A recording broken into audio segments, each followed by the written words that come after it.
Hello, everybody, and welcome to Let's Have Words. I'm your host, Lara Samuels. We are broadcasting live from beautiful, glorious southern New Hampshire, from the WWHR studios, Internet Media Studios. And we are with you for Let's Have Words every Sunday at 8 p.m. Eastern Time. So we hope there are some people out there joining us tonight.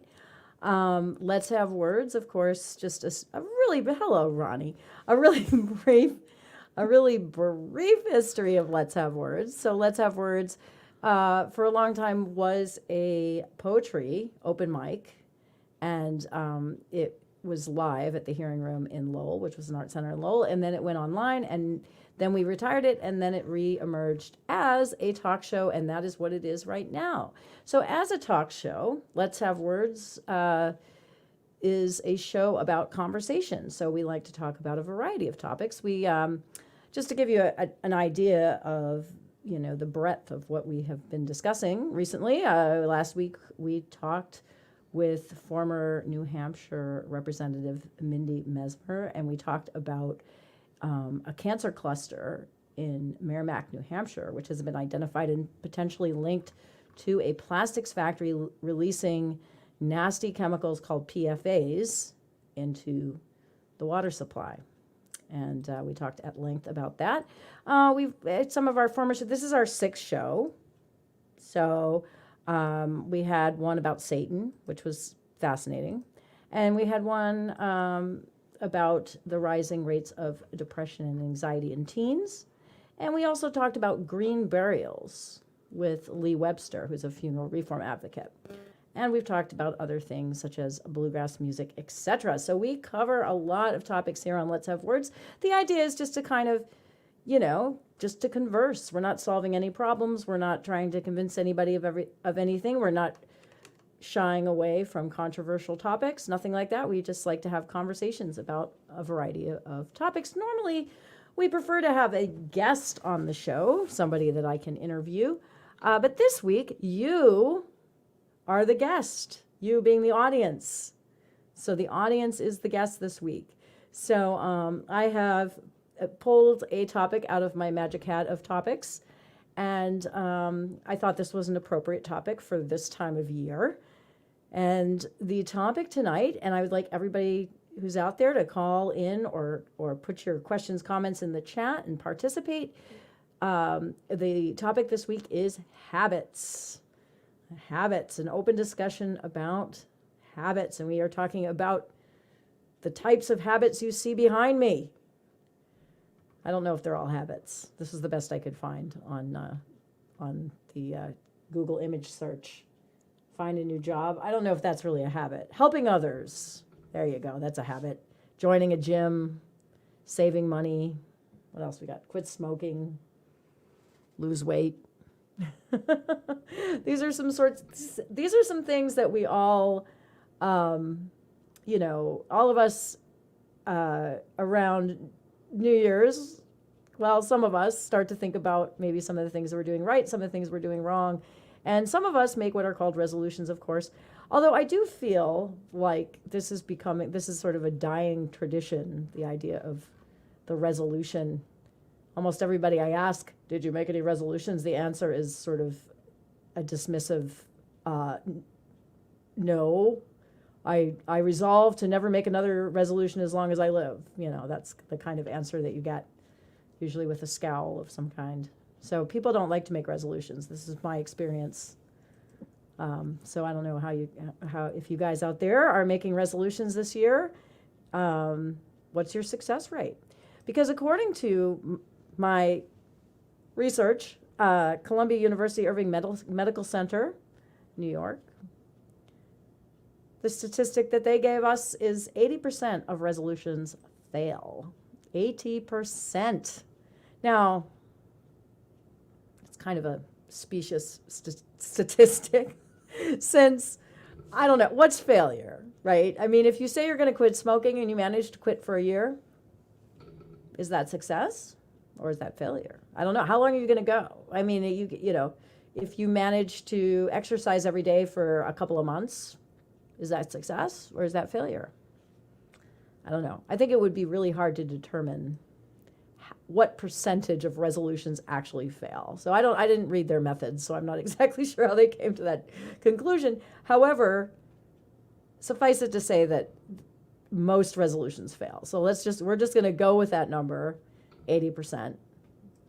And the question on my mind tonight about habits is why? Why do so many resolutions fail? What is the reason?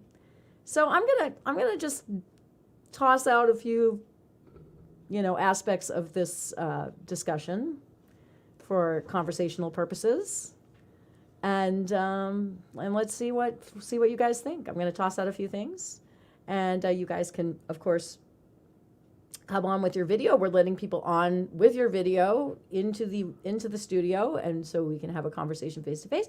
Or if you would like, you can put your questions and comments in the chat. And I believe we have already a comment.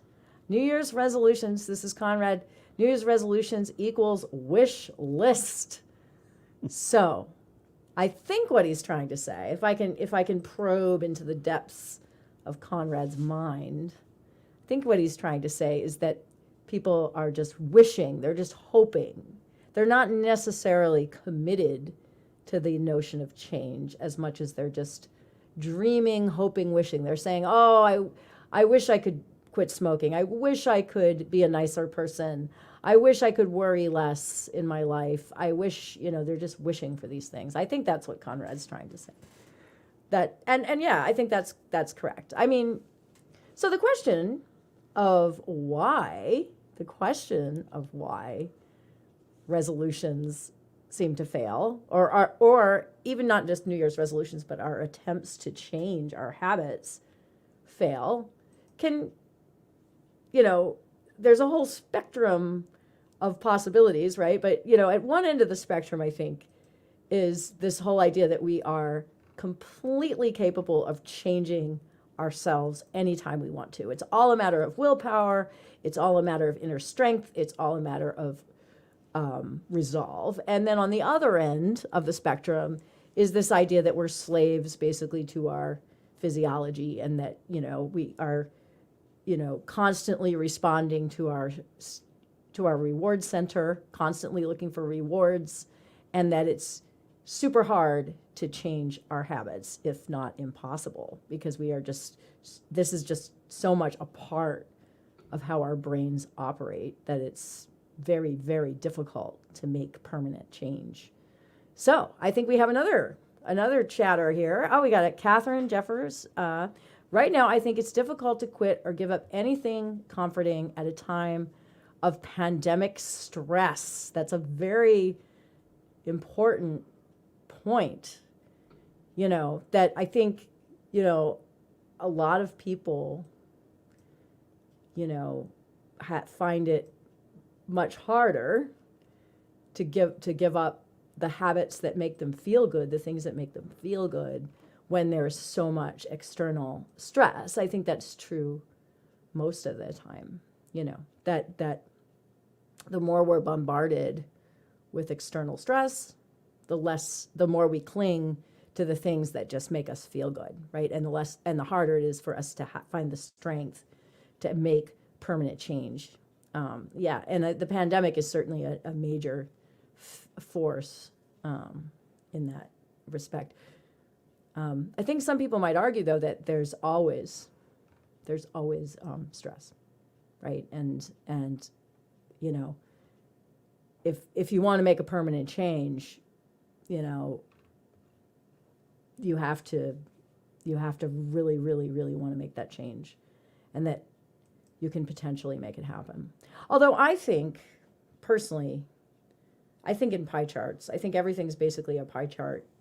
So there are so many things, including our external environment, including the amount of stress we're under, right? Including our social situation. There are so many things that are packed into whether or not we can make permanent change. Our genetics play a role, our experiences play a role, our psychology, our environment, all of that definitely plays a role in making permanent change. So there's so many factors, including the environment, very important factor, the level of stress that we're under. All right, so I think we have a guest coming on. I think it's our friend Conrad. There he is, smoking away. Speaking of habits, smoking is the easiest habit to pick on, I think, when we talk about habits. It's easy to quit. I quit 60 times. Yes. Yeah. Well, what do you think, Conrad? Do you think if you really wanted to quit smoking, you could, or do you think or do you think that even if you wanted to, at this point in your life, you've been smoking so long? Smoking is only a little bit of a habit. Oh, come on. It's a physical addiction. Okay, but habits. Oh, where'd it go? All right. That's a bad habit, getting up and walking out on a conversation. Well, okay, so let's clarify then. What is a habit? Yeah, so I think Conrad brings up a really good point. Habits range from addiction to all the way to just the things that we do every day, like brushing our teeth and, putting on our clothes, right? Those are habits too. So there's a whole range of what a habit is, and it's, but it operates the same way in our brains, with the pleasure reward center and also just the, habitual nature of those sorts of things. So I don't know. I mean, obviously there's a range. I don't want to equate, chemical and physical addiction with everyday habits. Certainly not. Is Conrad coming back on? Did he come back on? I'm back. Conrad, that's a bad habit, like walking out in the middle of a conversation. This was just for 30 seconds. I know. So yeah, I understand your point. That cigarette smoking is perhaps more, is not just a habit. Exactly, it is. I think it depends on how you want to define. Well, no, I can habit. I think it comes down to semantics, really. I've been trying to quit for 30 years before I quit quitting. Yeah, you quit quitting. Yeah. Well, I quit quitting. I gave up on quitting, so I quit quitting. I'm not I'm a real quitter. Well, but maybe the argument, maybe you really don't want to quit, though. Do you think it's because you don't actually? Well, no, I wanted to quit for 30 years, and then I decided it's crazy, and I gave up. Yeah. Would you agree, though, that there's different degrees of quote unquote wanting to? I mean, I know. So, just I had that experience because I went through decades and decades of trying to quit smoking, and I couldn't, and finally I did. But and when I look back, I wonder if I really actually wanted to quit during those times. I'm wondering there are obviously pros and cons to anything like that, like things that there are reasons why you want to keep smoking. There are reasons, and maybe the pros outweigh the cons, and you simply never got to the point where the cons outweighed the pros, so you just continue to smoke. I've had bad experiences when I was quitting. Yeah. And the only thing that I ended up with after trying, I'm not sure we want to go through all my permutations. No, and I certainly don't want to just make this about let's try to get Conrad to quit smoking. That's not right. That's not what the show is going to be about. Don't worry. I have 20 minutes worth of stories. I'm sure you do. But no, it ended up being so hard, and it caused a lot of problems when I stopped smoking. Yeah. And the patch was a little bit of a solution. And again, I don't want to go into all these other different methods I tried. And but also I realized, and this is where I realized that it wasn't just the nicotine, but it was also the smoke itself. I was missing the smoke. Yeah. That's the habit part. I was missing just, smoking as a ritual after eating, after doing certain things. It was like a ritual at times. No, I understand that. Yeah. Going for a cigarette break at work, it was a ritual. Every hour I go out for 10-minute cigarette break, and I take somebody with me, and we shoot the shit. We talk. You know what I mean? We talk in private. outside. Everybody liked it. At first, it Yeah, was weird. well, we've talked before about the social benefits, certainly. So so there was a lot of good things, but Yeah. also there is the habit part. So it's not just addiction, but it's also very physical.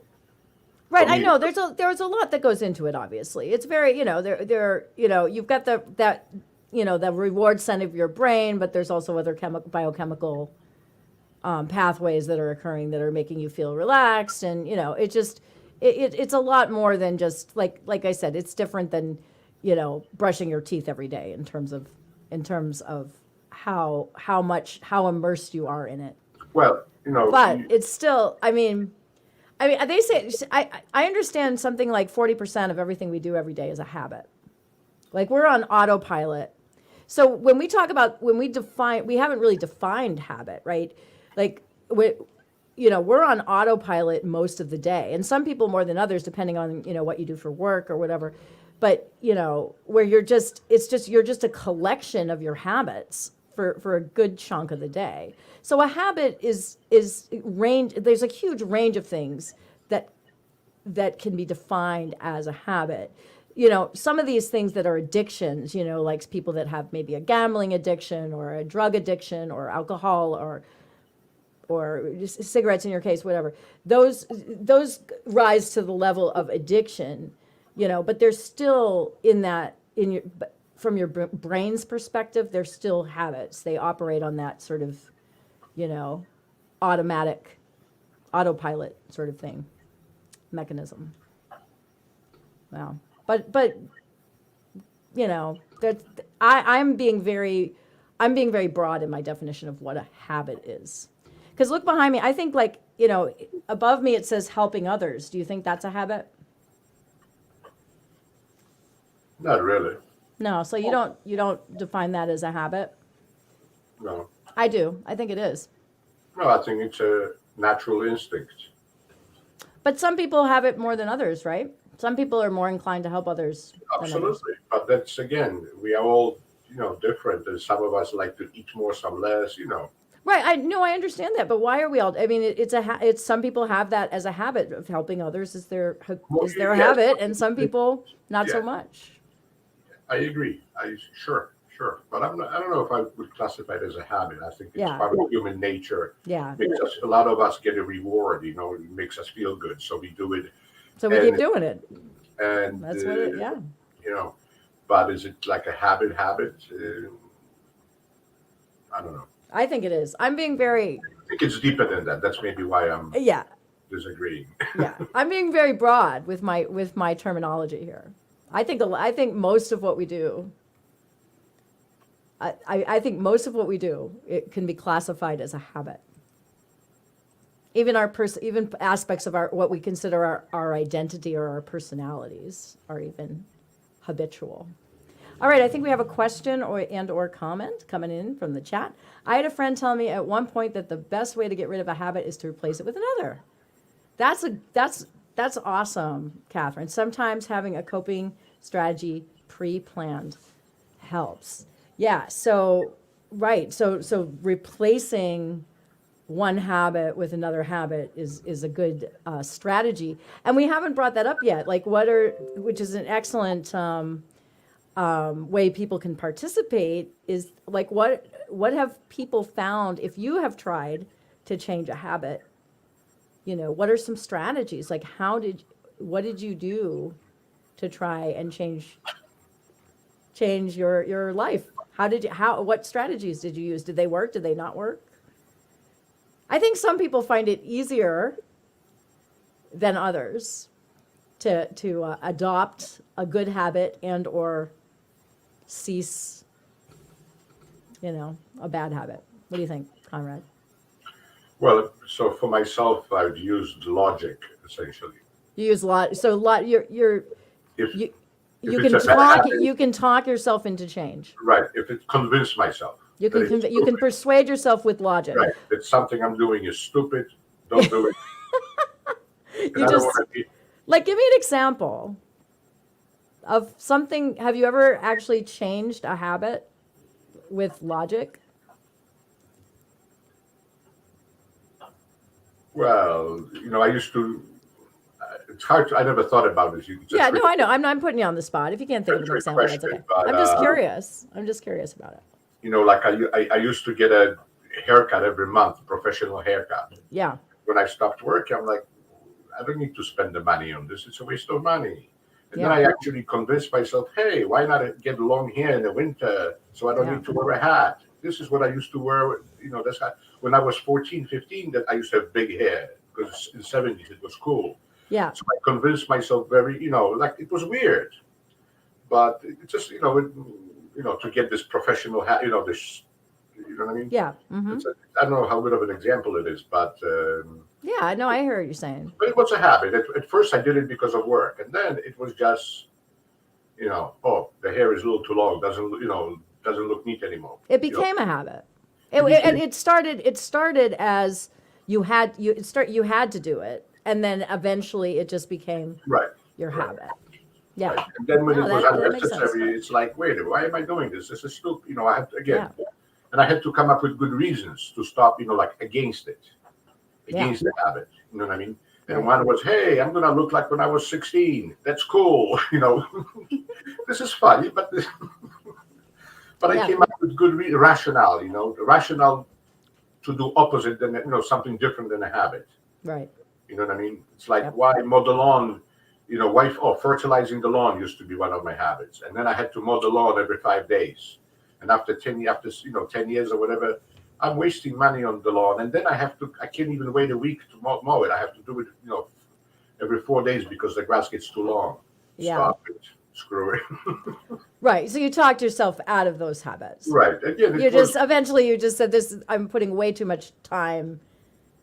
My time could be better spent doing other things. and it wasn't, Yeah. it wasn't Yeah. smart. I mean, Yeah. it was superficial. It wasn't because there was good habits. You know what I mean? Right. There are good habits, and those you don't want to stop because you're lazy or tired of them. You get bored. Right. But some are like dubious. You know what I mean? Not evil, but not good. Yeah, and sometimes you grow out of your habits too. Like you grow. I can think of a number of habits that I had when I was younger, and I sort of grew. I taught. Eventually I looked at them and I thought, why am I doing that? I got to stop. And I did. Because it was time though. It was the time had to be right. Sometimes it's just the time has to be right. And you have to get to your brain has to reach a certain point before you can make that jump, make that leap. All right, I think we have a couple of questions. All right, so Ronnie's got a question, comment. I know you have said you cannot do your daily workout because that's true. I hope, yeah. Yeah, so that's true. I mean, so I work out religiously, and I was telling Ronnie at some point that it's such a habit that I can't not do it, which is a good thing with working out, right? I guess. Although I've got to say it sometimes it has an impact on my life because I'll be like, well, I can't go do this certain thing because I have to work out. You know what I mean? So it actually sometimes interferes with, some other potentially beneficial things I could be doing. So it's not always good, but I think it's good in the long run. I think it's a good thing. I don't know how I've been doing that since I was like 20 something. I started that habit a long time ago, and I don't know how it got to that point, and I don't know how long it even took me. I've been doing it so long, I don't even know.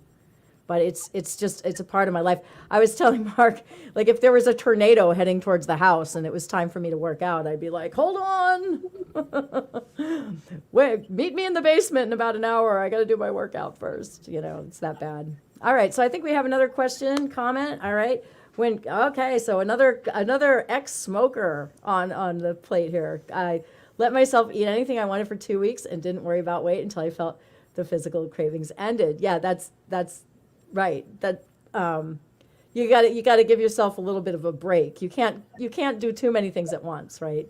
A lot of people when they quit smoking, they start to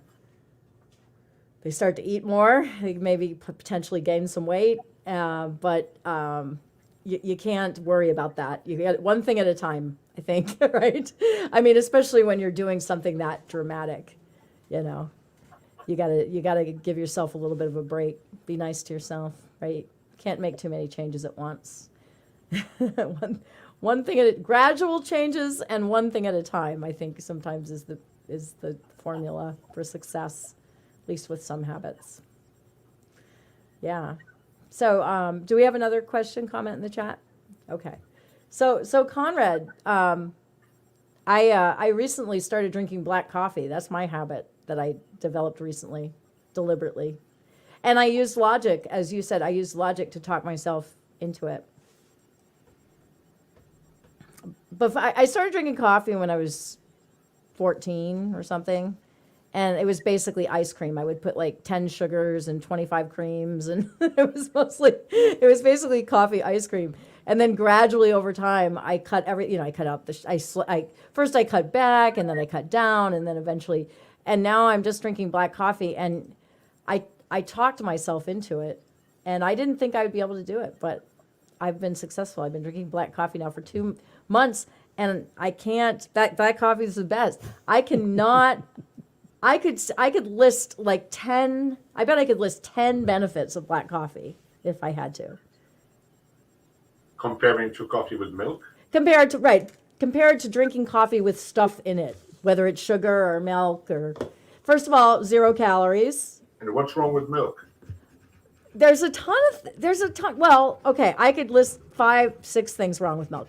Number 1, if you are concerned about the dairy industry and the way that animals are treated, you might not want to be consuming you might want to cut back on your milk consumption or cut it out completely. So there's the animal rights angle, but aside from that, it's calories. If you're trying to cut back on your calories, there's just like a time factor. Like when I was drinking milk in my coffee, I had to have a certain ratio of milk to coffee, and if it wasn't right, I couldn't quite drink it. It was so stupid. So, if I was at a restaurant, and the wait staff was really busy and they couldn't get my milk to me in time, I'd have to sit there and my coffee would get cold because I didn't have any milk to put in it. Or sometimes if I was on the road and I'd go to a rest stop and or go to a convenience store and they didn't have milk, I would be out of luck. I couldn't drink my coffee but when you drink black coffee, it's just like,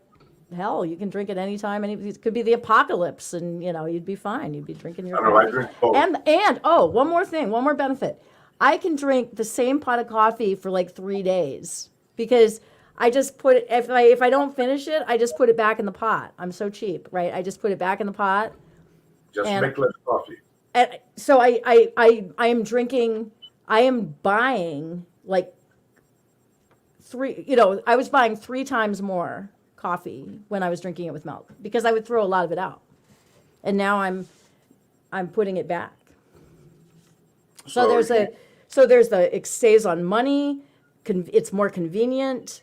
It's much more convenient to go into a coffee shop or something and say, give me a black coffee. Instead of saying, oh, I want it with 5 creams and 3 sugars and blah blah. You just like, give me a black coffee. And you're happy. So I grew Saves up time. I grew up in a different world, and I learned to drink coffee with milk in America. Yeah. We didn't do it in Europe. Only little kids would drink coffee with milk. Is that right? So black coffee is the thing. And so the coffee we drank, it was always fresh ground minutes before you drank it. Yeah. And you put coffee in a small cup, the raw, the grinds, the ground coffee. Then you put hot water and you wait till it settles down. And then you drink it gently from the top. So the grounds would be at the bottom of the cup. Right, and you never throw anything out because you just you make it per cup. You brew coffee per cup. Yeah. I don't do that anymore because that's a mess. It's hard to drink. You know what I mean? It's that But there is a name for this type of drinking coffee, Turkish or something. Yeah. Turkish, I forget. It's very strong. Well, it depends how much coffee you put. Well, obviously, but it's probably much stronger. It's very strong, right? Yeah. So, but over here, I learned to drink coffee with milk and sugar as an Yeah. adult. Right. As a grown up, I was a teenager, but still, not a 5-year-old. Right. And I'm like, hey, there is merits in it, Yeah. And so now I actually drink. My first cup of coffee is milk and sugar because it's my breakfast. Mm-hmm. I need the calories. I don't need anything for breakfast, so that's my Yeah, if breakfast. you're trying to add, I mean, I'm trying to reduce my calorie consumption, so it was a really good way to cut out, Yeah. like 300 calories a day Yeah, easily. but afterwards, when I sip coffee during the day, it's Yeah. black coffee, Yeah. And I always make a fresh pot every day, so I'm gonna. Oh, it's a bad habit. I've got another benefit of black coffee. I spill my coffee in my car all the time. And if my coffee spills and it's black coffee, it doesn't matter. It's just like water. But if my Well, coffee spills and it has milk in it, Yeah. it takes like 4 weeks for the smell to go away. Yeah. I drink I'm it. just saying, I think I rattled off just 5 benefits of black coffee right there. Things that you wouldn't think of until you actually start drinking it. And then you're like, oh, my car doesn't have to smell disgusting. But all the time. the coffee with milk is an American custom, so Yeah. that's why. But no, the reason I actually like it in the morning with milk is because of acid. Coffee Yeah. increases the acid in your stomach, and I have Right. acid problems, and milk counterweights it a little bit. So Right, but getting back to the habit aspect of the coffee, because that's what we're talking about today, folks. We're talking about habits. Yep. So my point was that I didn't think that I would be able to give up having milk in my coffee. I'd been doing it for so long, and like I said, I was so picky. I needed like the perfect ratio. Like if somebody didn't make my, I would never. I'm not a complainer, so I would never complain. But if somebody gave me a cup of coffee and it wasn't quite right, I'd be thinking, oh, the ratio isn't right. In my brain, I wouldn't say anything. I'd just drink it, but I wouldn't be happy necessarily, right? It had to be the right color and everything. And I was so obsessed with this, like a perfect cup of coffee that I needed to have, that I thought there's no way I'll ever be able to drink it black. And then one day I just said, I'm going to try it, and I did it. And now I'm drinking it black, no problem. It was so easy. Once I was ready, I had to be ready to do it though.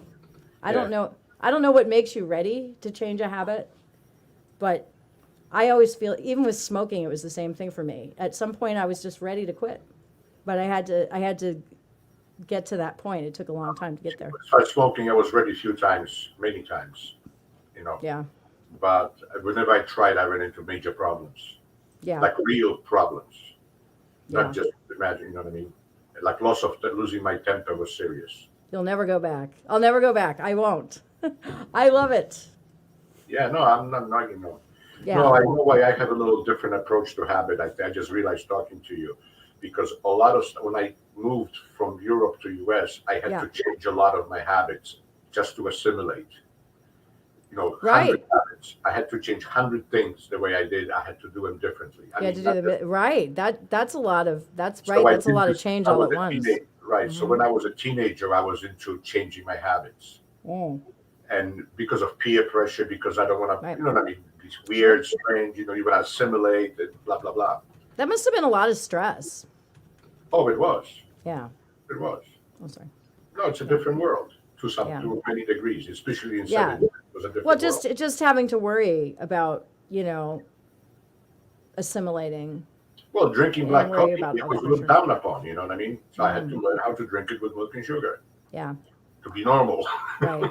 But I'm sure there were a lot of little things, like just, how you interact with other people and how you greet people and how you, all those things were slightly different. So I was brought up to open, always let a woman first through the door, open the door for a woman. And over here, when I did this, it was strange. I had to stop it, don't do this. So that's an example, cultural difference. Yeah. And I just was brought up as a little boy, you don't do that. But as you're over a certain age, you do that. And then I come here. Yeah. I Totally different rule book. Right. Like when you transfer from one place to another, so to a different culture, into a different culture. Like nobody hands you a book of rules, so you have to figure out the rules. Right. Right. You know, nobody says, here are all the rules for you so you can learn them. You have to learn them as you go. So, everything that I was taught over there became a habit. That's what you do. I'll just give you an example with that. Yeah. And over here, it's different, Right. and it was tons of things, tons of things. So Yeah. maybe I looked at the habits a little differently because of that. Except, cigarettes is. So did you ever try to we've talked about giving up bad habits. Did you ever try to start a good habit? Like I'll give you an example for me. So the coffee is kind of good, but I realized recently that I wasn't reading enough. Like I used to read a lot. I used to read like a book a week. And now, because I guess I got to say it's because my life is busier or the smartphone or something, but I just know that I'm not reading as much as I used to. And I feel like I just don't have the time. And I decided I wanted to start reading again. I just think it's good for your brain to actually sit down and read a real book instead of, we won't go into the reasons why, but there are clearly benefits to sitting down and reading an actual book for a long period of time, improving your concentration, and it's good to slow down and just sort of get away from the screens and everything. But so I recently I started I set up a little place in my living room where I had enough light and I had a nice chair, so I had a place where I could sit and read, and and it's worked to some degree. I'm reading more. I'm still not reading as much as I wanted to, but I am reading more. But it was a very deliberate. It was like a decision I made. Like I was just looking at my life and thinking I'm not reading enough. I need to read more, and so I started reading more. But it's not really working. But I altered my environment even to try and make it more likely that I would actually sit down and read. And it's worked to some degree.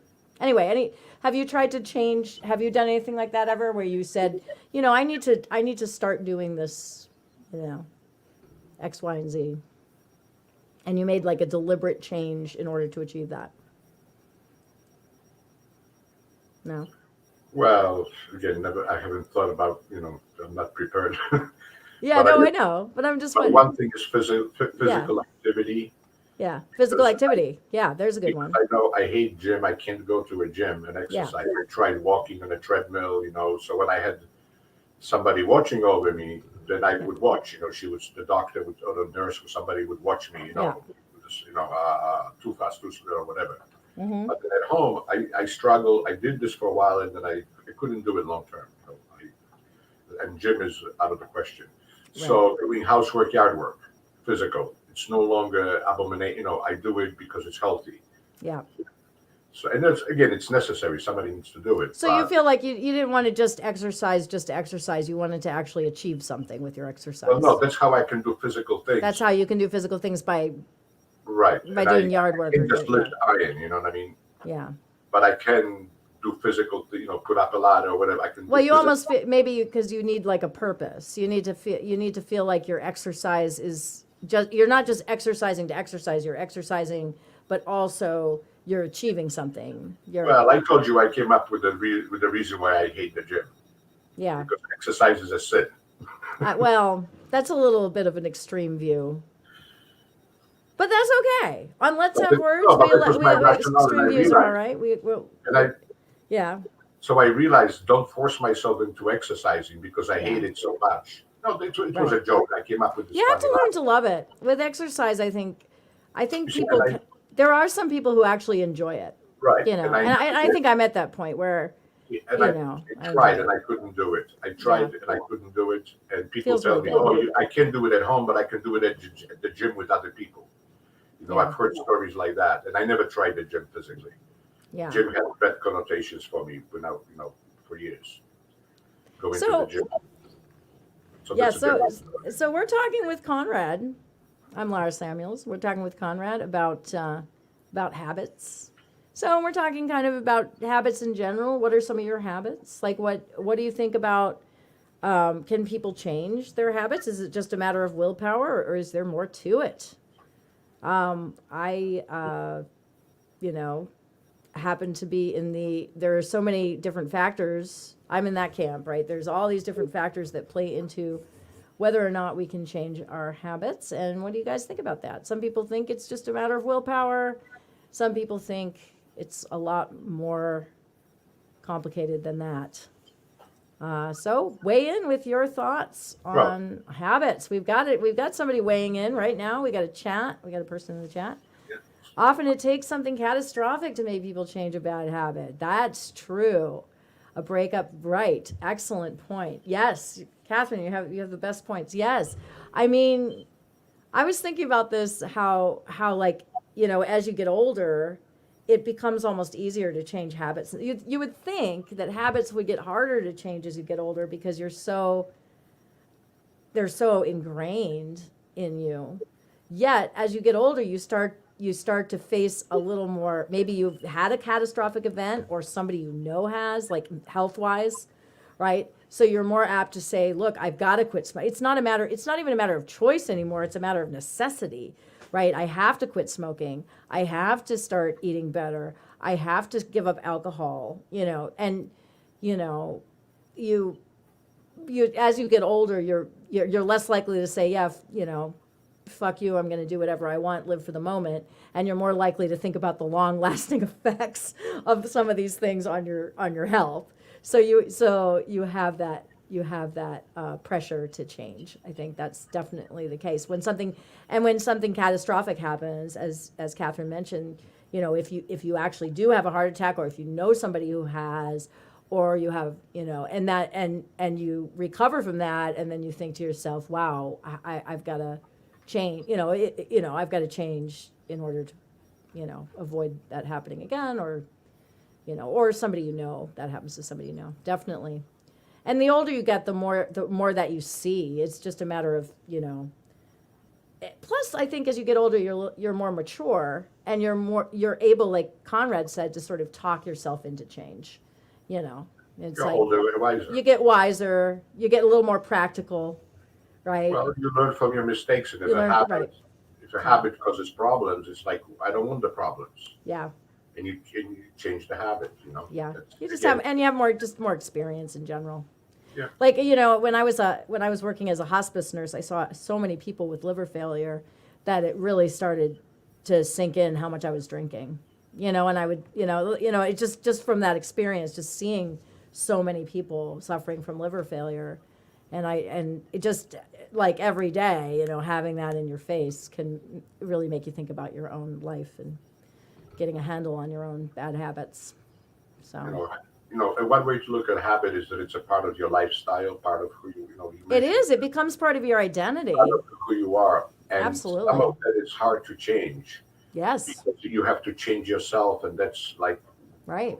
It's crazy, you know. Yeah, and your environment makes a difference too. Like if you're, you know, for example, if you're, you know, hanging out with a lot of people who are smoking cigarettes, and you're not, you know, it's harder for you to stop.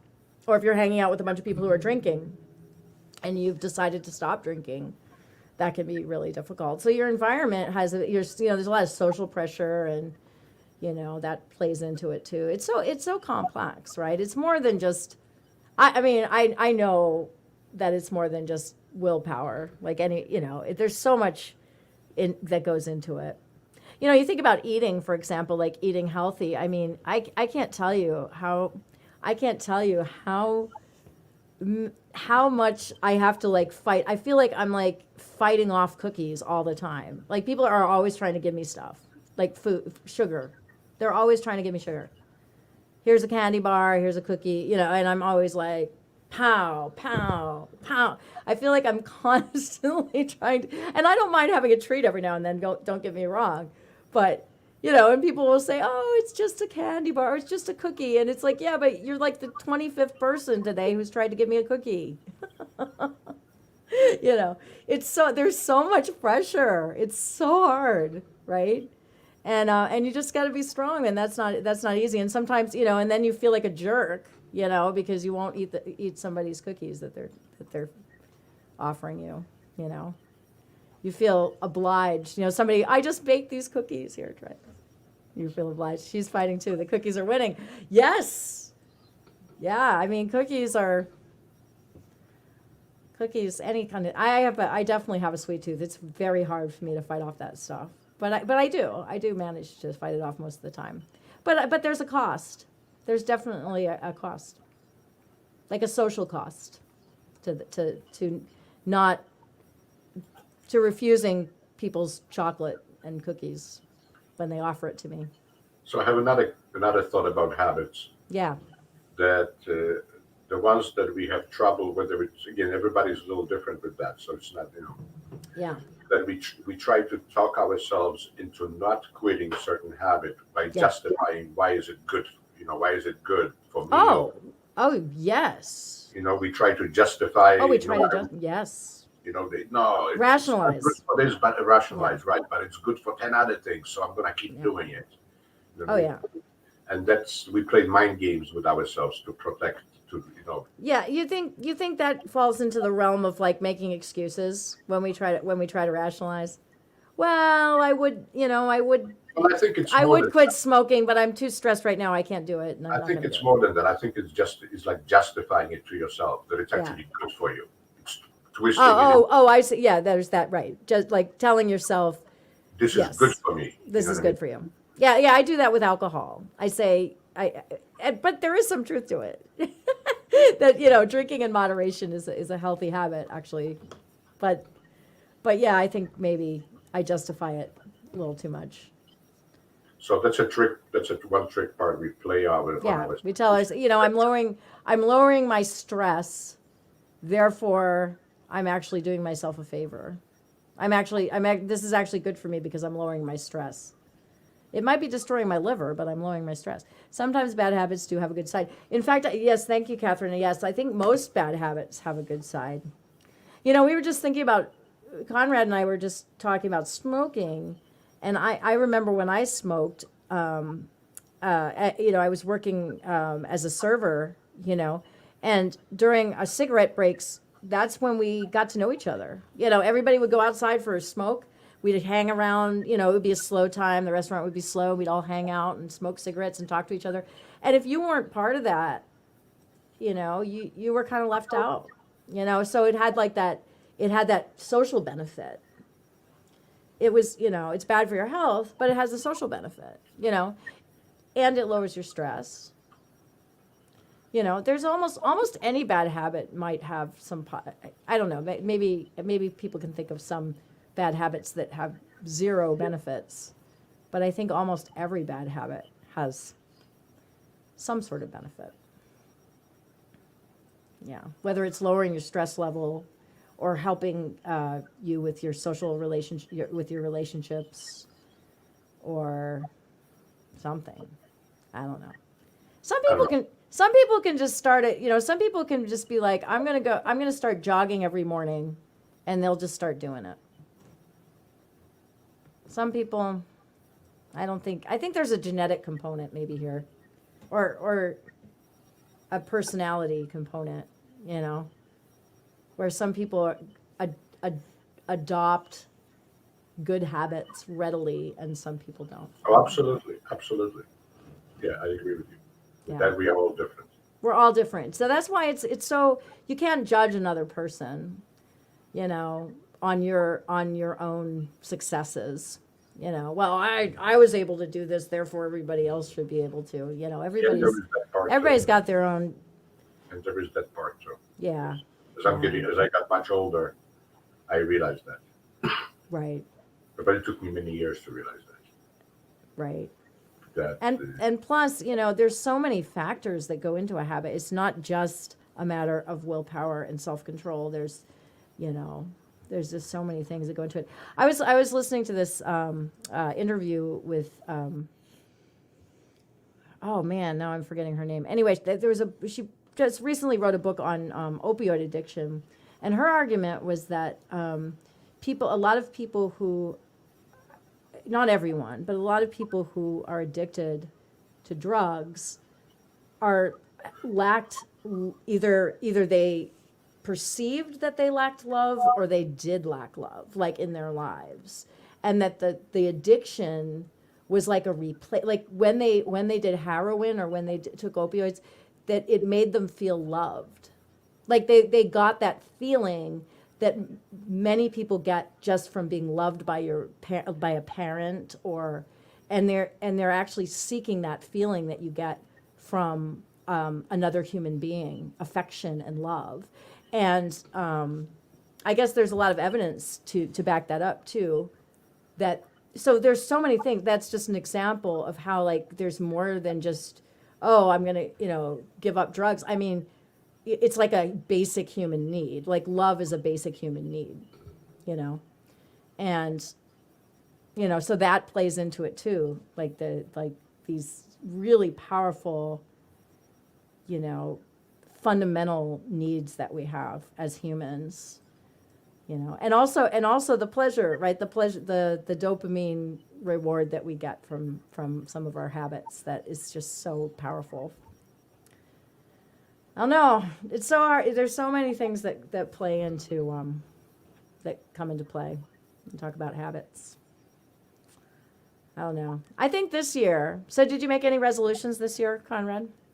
No, I stopped doing it years ago. I stopped. So everybody stopped. I think this tradition is dying. I don't think people are making resolutions. Well, because we realized, at least I realized, it was silly. Yeah.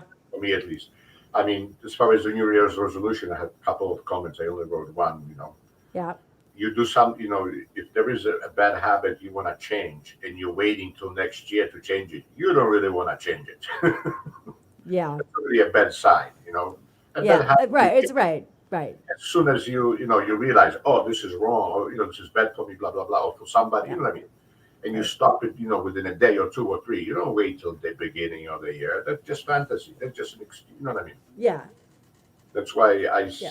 I tried it when I was, whenever years ago they told you make a New Year's resolution and never worked. So it wasn't Yeah. practical. You know what I mean? To wait. If it's something bad, you stop it now.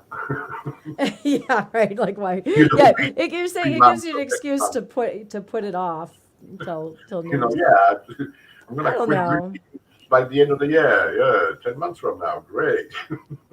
But sometimes it's strictly symbolic. It's a new year. It's a new you, a new year, a new you, right? So you think about all the things.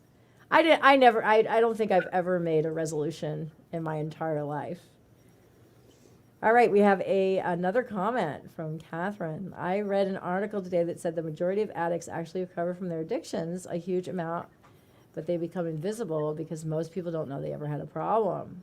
All right, so maybe we're seeing some distorted statistics as far as when we think about people who are addicted specifically to narcotics, that we're like most people, according to Catherine, actually manage to kick the habit. We have this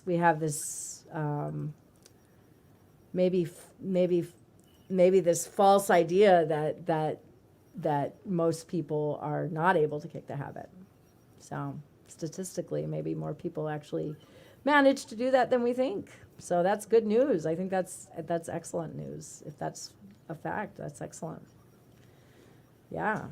Well, I don't know. I didn't make any resolutions ever, I don't think, in my whole life, but I do deliberately change myself quite a bit, or I try to, but with varying degrees of success depending on what it is. With the black coffee, no problem. Quitting smoking, no problem. Quitting drinking, mixed results. But there's certain things I do on a regular basis. I was talking to Mark earlier about how I worry about stuff. And I try to talk myself out of that all the time. Like, why are you worrying about this? Stop. Just stop. And I can't. It's like I just can't. It's just my brain just starts worrying about things. And it's just sort of naturally where I go. And that's a habit, But I can't seem to kick it. I can't seem to kick that habit. My worrying habit. And talk about things that have no good side. I don't think that has a good side. Like worrying about things. It does have a good side. What's the point? It's so stupid. It's Prevents ridiculous. problems from happening by over worrying.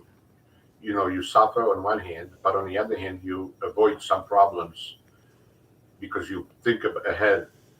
Maybe too much. Okay, I'll give you that. Right. So but there's a difference between thinking about sort of possible outcomes That's what I'm talking. in a way that's sort of rational versus worrying about something. I mean, worrying is just this constant, oh my God, what's going to happen if this happens and then this happens and then this happens. It's emotional. It's not like, oh, okay, I'm going to think through all the possible scenarios so that I'm That's what you mean by prepared worry. for what might actually happen. That's different. Because I don't think that's the same. Rains, you know what I mean? Oh, what if it rains? Okay, I should take an umbrella. Oh, I should take a coat. You know what I mean? Well, right. No, I know what you're saying, but that's not the same thing as like a sort of excessive worrying that some of us do, where there's just no benefit to it at all. It's just stressful. That's You mean it. worrying is a hobby? It's a habit. It's a No, a habit. You hobby. worry. It's a hobby. Well, it's a hobby. It's a habit. I don't know. All right. Well, I think we ended up interviewing Conrad for this particular Let's Have Words, which is fine with us. We love interviewing Conrad. He's always got some excellent points. He always makes some wise contributions to the discussion. So thank you, Conrad, for coming on the show.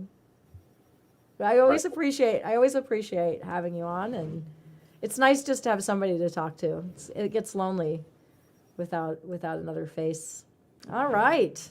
So another episode of Let's Have Words in the bag. So this is our 6th episode of Let's Have Words.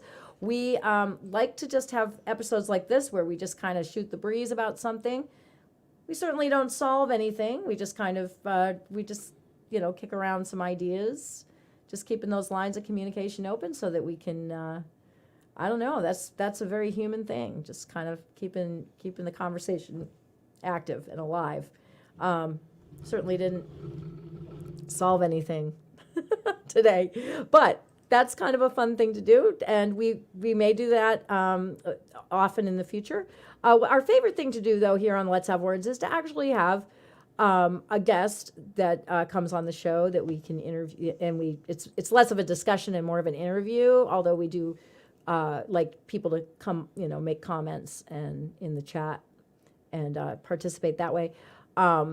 So if you are a person who feels like you have something that you are involved in your life that you think would interest people and you want to come on the show for an interview, this is a very friendly environment.